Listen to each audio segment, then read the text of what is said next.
All right. Welcome, everyone.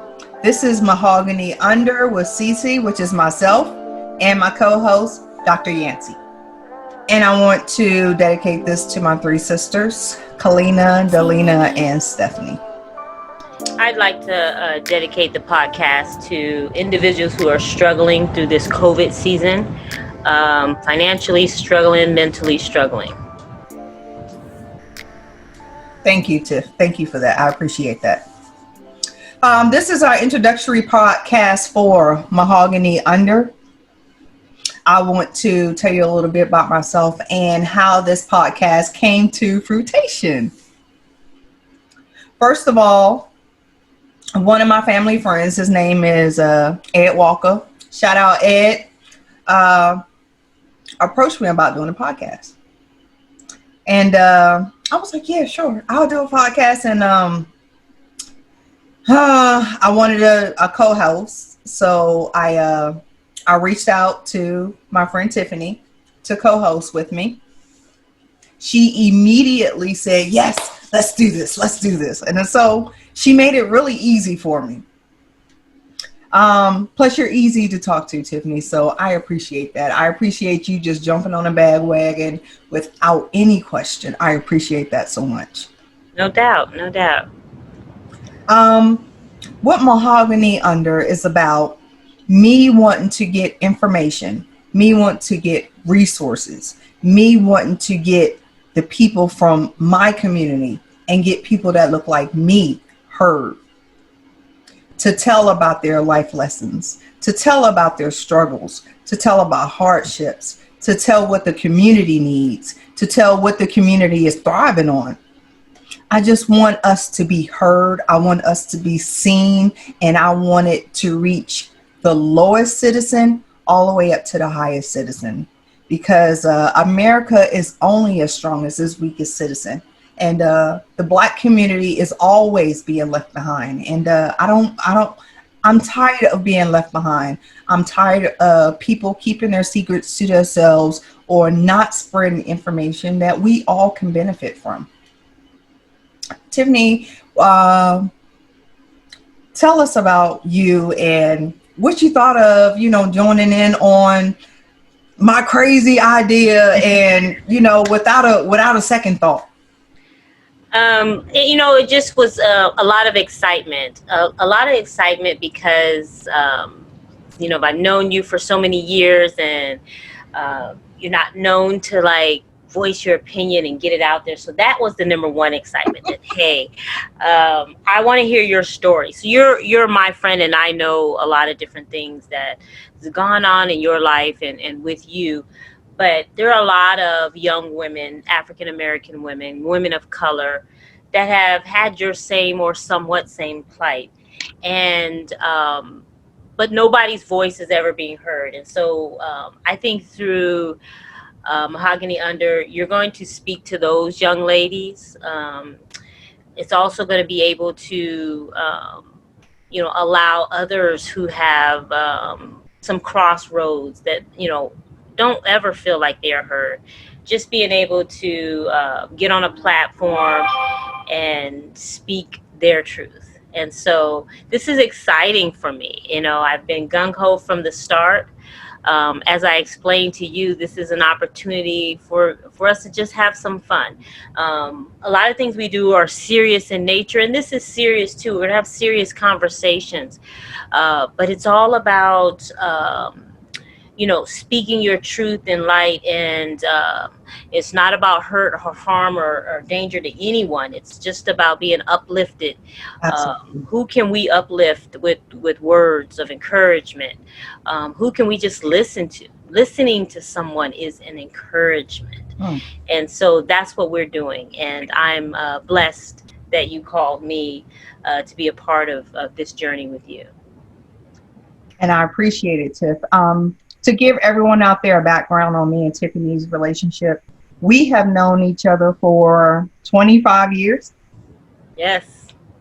We met at our first base in Great Falls, Montana. Shout out to everybody from Great Falls. It definitely built character. Me and Tiffany, we met playing basketball. Mhm. Her husband was active duty. I was active duty. I was trying to play basketball. She was trying to play basketball. Our goofy met, and 25 years later. 25 years later.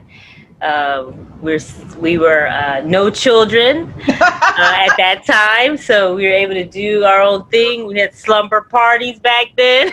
Oh, we used to have so much Grown people just slumber silly fun. parties back then.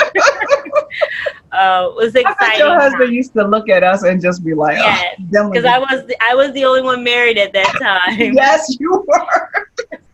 So those were our young days, and so those are our fun days. And so it's been 25 years of good friendship, and friendships are not always about communicating every day. It's just knowing that you have a friend out there in the atmosphere that you can call upon and talk to at any point in time. And so I've always appreciated whenever I hear from you. And so just to hear from you to say, hey, I have an idea and I want to share with you was truly a blessing. And so we're going to have fun.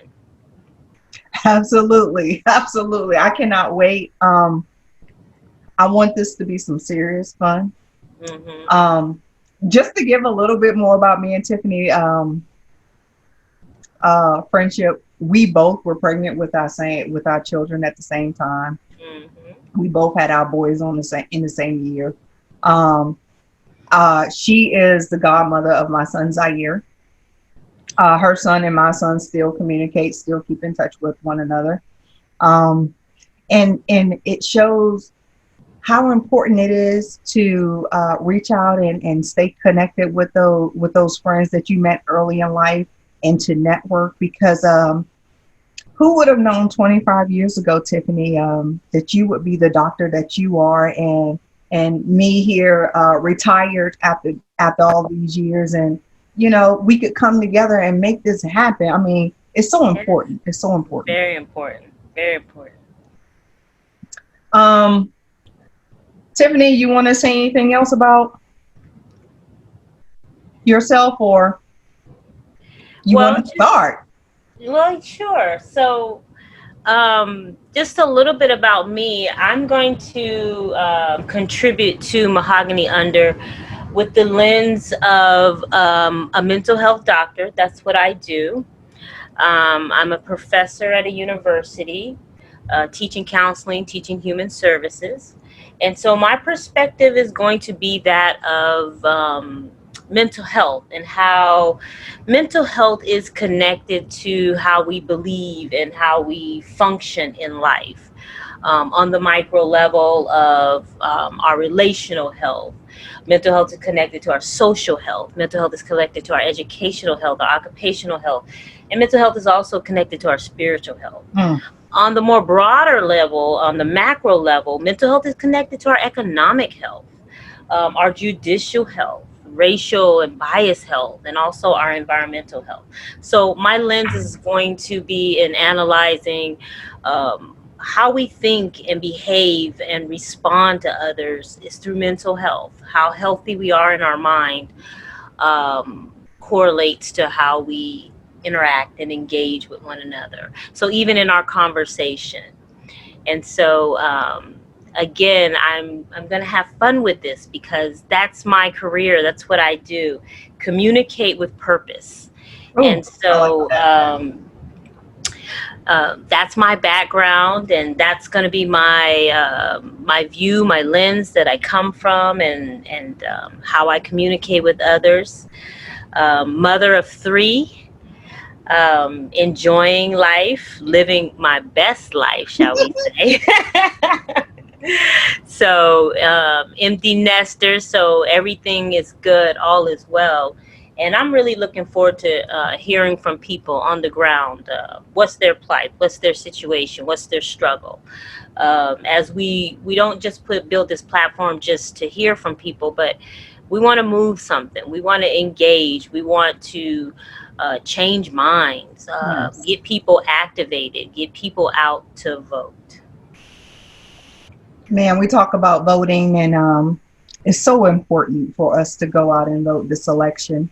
If you want Hmm. change, if you want change in legislation, if you want change in this judicial system, you have to go out and vote. It is Definitely. imperative. It is your duty as a citizen. Um, I can't stress this enough to the younger generation how important it is to go out and vote. I had to explain to my son Zaire that a non-vote is a vote for the other side, and that's how he have to look at it. For you not to vote is to give away a vote to the other side, and it this country is in dire need. Sure. And you know, I really want them to take on the seriousness. They use that terminology, stay woke, or they Oh, woke. yes. And sometimes, it just makes me laugh because some of their wokeness just happened like at their birth. I want them to, extend that knowledge a little bit further back and get woke about your history. And so when you truly become woke, there's no way you miss out voting, because voting matters. And so there's no way you can stand for Black Lives Matter if voting don't matter. Oh, absolutely. Only way that you change minds about how important and how essential Black lives do matter is that you vote for people who also believe that Black lives Oh, matter. If we leave the existing structure that really has shown us that Black lives don't matter, then nothing changes. So I want these young folks, if you went to any march, ever since Floyd, if you went to any march, if you went to any gathering, if you went to anything of Black Lives Matter or any organizational function in protest of police brutality, of injustice, of unequal justice. If you did anything, then you must go vote too. So it's not a either or, it's just all. We do it all. But we do not exclude voting. So if we march on the ground, then we march to the voting booth. So we do not exclude that. It's so important. oh, absolutely. Thank you for explaining it like that, Tiffany. I love to hear your perspective on things. A lot of times, you have a wide view of worldly events. You're well traveled, you're well spoken, you're well educated, and I love your perspective. It's not always the same. It's not right. It's not wrong. It's different. Hmm. And I would love to hear everyone's perspective, all the way down to my neighborhood in Centerville. Yeah. Speaking of that, our next guest for our next podcast is going to be Todd Wallace. So, y'all, look out for that. Todd Wallace, he's going to be speaking about today's environment, today's issues. He wanted to be very vague, and I told him that, okay, and it's going to be unfiltered. So, look for that later. Great. In the meantime, I want you to know a little bit about me. I told Tiffany that it's really hard to talk about myself, and I guess that's with anyone. Also, I guess that comes with getting to know yourself and getting to really look inside yourself, and that's a journey that I'm currently on. But I left home at 19. I went into the Air Force. I stayed in the Air Force for 22 years. I've been away from my community for the last 22 years. I have 3 children. I've been married for 20 years to my lovely husband, Gabriel. I live out here in Las Vegas. I still connect to my community back home. I still support entrepreneurs. And I still want to help my community. And that's what this platform is going to be all about. It's not going to be about, bashing anyone. It's going to be about love. It's going to be about lessons. It's going to be about practices. It's going to be about entrepreneurship. It's going to be about relationships. It's going to be about school and children and finances and learning how to invest your money and teaching your kids how to invest your money and applying for an LLC. A whole lot of lessons that I learned in life, I want to teach you And I want my community and the young ones in the community that came up after us to teach us some innovative lessons in life. Um, this modern world is changing so fast, Tiffany. It's Hmm. changing so fast. And I depend on my kids to keep up with this technology and this digital world. And they're going to teach us a lot of lessons. They They will. are. They are. The And, systemic racism. huh? The systemic racism. The systemic racism and the way I can't remember now, Tiffany. Shit, if I don't get it out when I think about it, I'll forget. No problem.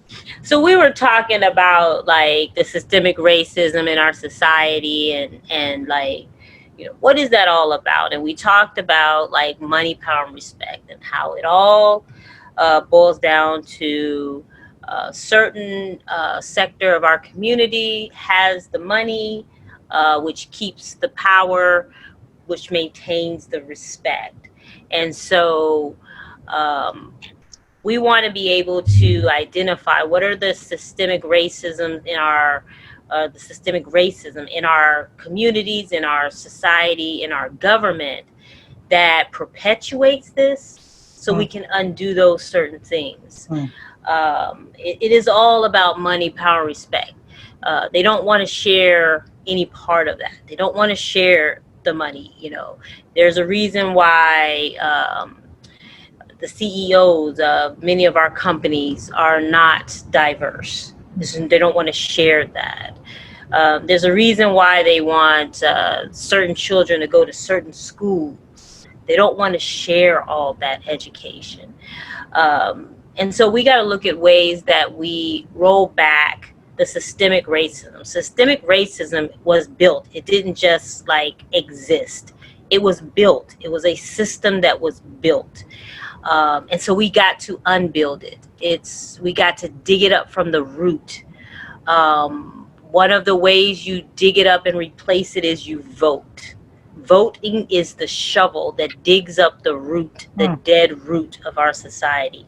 And so when we vote in people who are looking for equal justice, then we have a chance for equal, fair, um, something that looks similar to everyone having a chance to make it in life with no barriers, Yep. at least not government sanctioned barriers for certain sectors of our community. So we're going to talk a lot on Mahogany Under about systemic racism. How do we get the money, the power, and respect to Mm. be equally saturated amongst all communities, not just certain sectors of our community? Oh, I remember.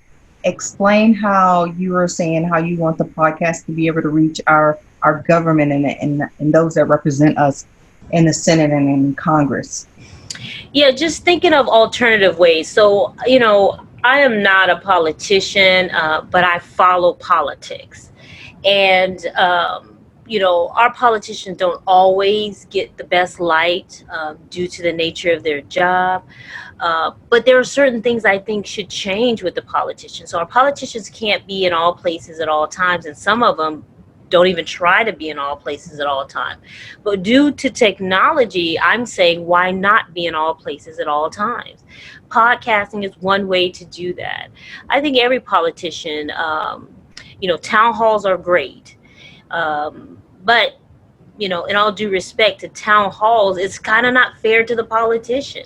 A citizen may ask a question that a politician has no time to even mull over to see how does his response, how does his answer, how does his thought process um, equally apply to all citizens of his constituents, of his community. Yes. He has to answer that question and then go home and think about it. Then he has to do kind of like a backwalk, correction, or something of a sort. Yep. How about we do that a different way? How about citizens podcast in their every thought? And a politician gets to just constantly, in every opportunity he can, starts just listening to his own personal podcast from his community. Mm.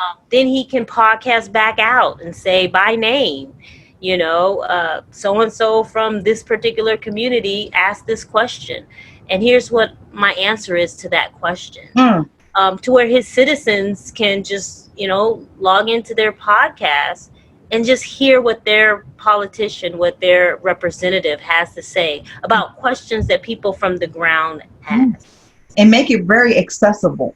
I Hmm. want grandma, I want great grandma to be able to reach out and access it and to use it.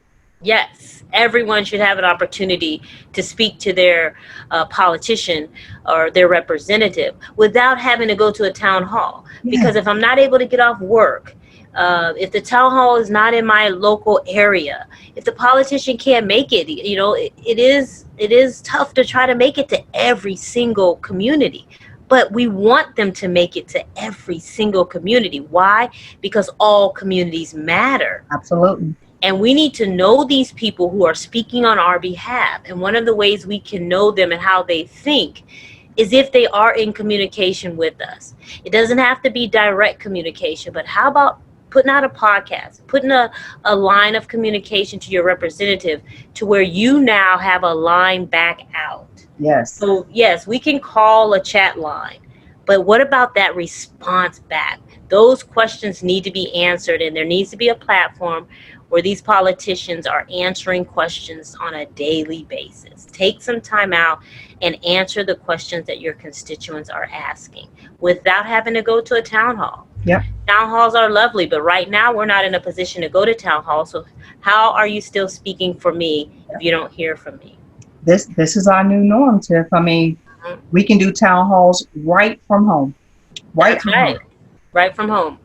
This is I our can new hear from my politician. He can make announcements to say, hey, I'm answering questions, I'm giving out responses. His responses can be recorded responses. He can do live Zooms with his constituents. Mhm. There are the capabilities of really, really getting to know what your constituents want, and give them the power to make sure that they know they're being heard. And that's what's most important. And that's what Mahogany Under is going to totally be about, just being heard. Okay, you can be woke, but we want you to be heard. Oh, and we are so much deeper than our skin. We are so much deeper than our color. We are so much deeper than what they try to portray us. Because this was actually Definitely. really, really good. I felt warmed up.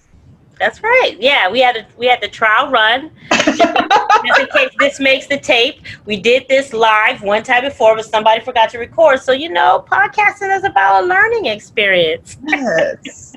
You know what, Tim? If it really wasn't for my kids and helping me, design all this, I wouldn't dare be able to touch this. I mean, Yeah. this technology has advanced so fast. So Yes. fast. But the thing is, how you're sitting here saying like, hey, if it wasn't for, my kids helping me and my husband and some supports from other people who know how to do this. Well, there are politicians the same way. They don't know that there's so many avenues of connecting and building new platforms to where you can have a virtual town hall every day. Pick up your virtual, pick up your podcast, pick 5 questions that the most common questions your constituents ask, then blast it out. You can blast it out Facebook, you can blast it on any of those mediums.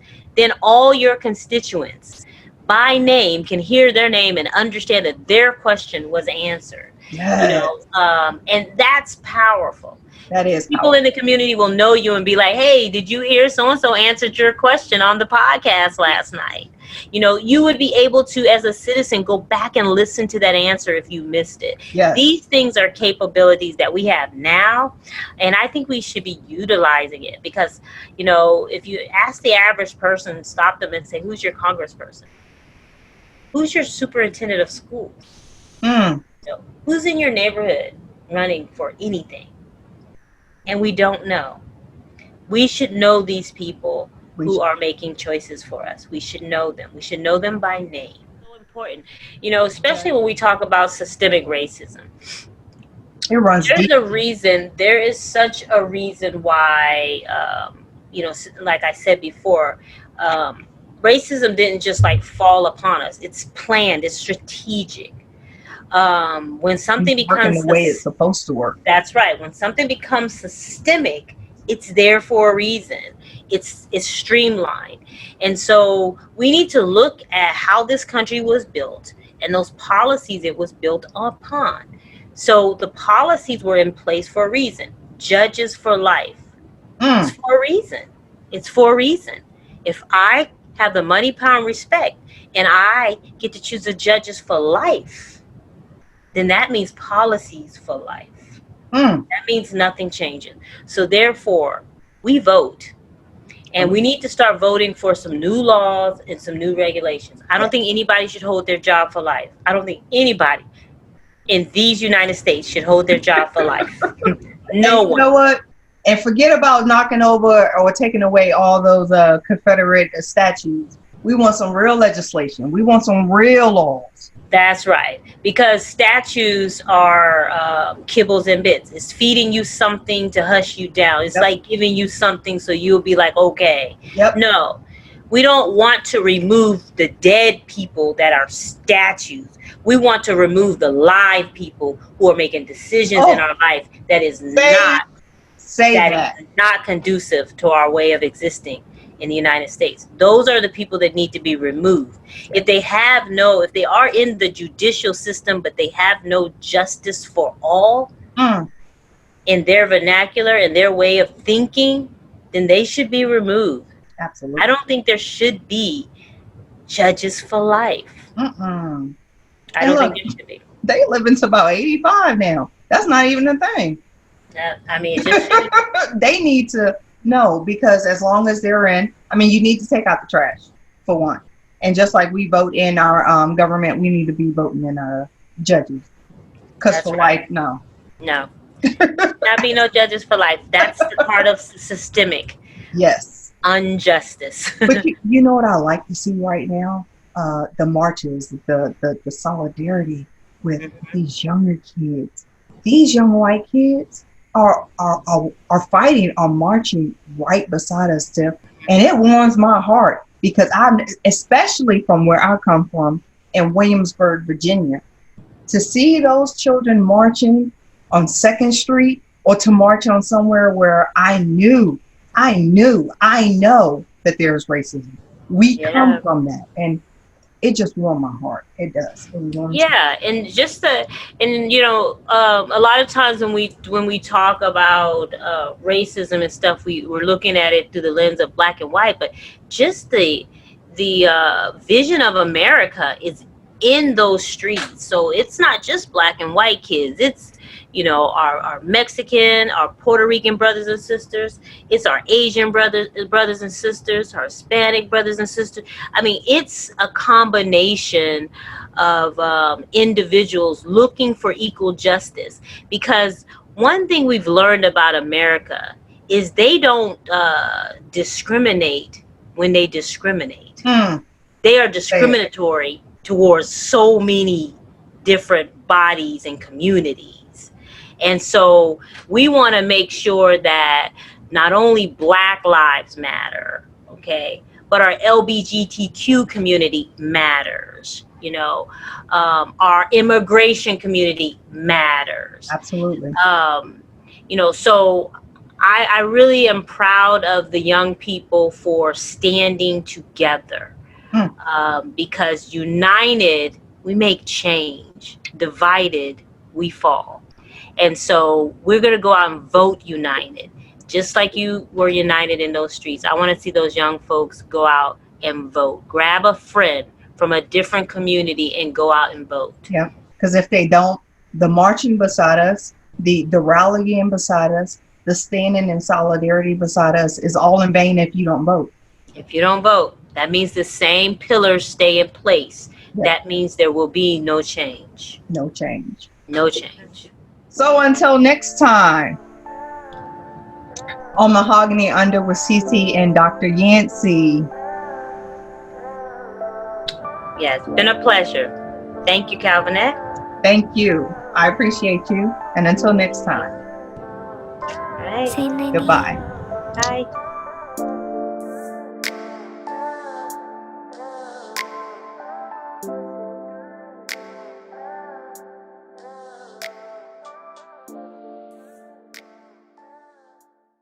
I'm not going to drink either. Put that joker right up there. Yeah. Is that a real bookshelf behind you? No, I just got that in the mail today. Oh, you did like expedited, didn't you? That is nice. Did I look real? Oh, it looks so real. I'm asking you, is that you know what made me ask that is because you like reached behind yourself and like, let me put this up. Let me put this wine away. Like, see, I would have had to put my wine. Look. That's the real shelf. Oh.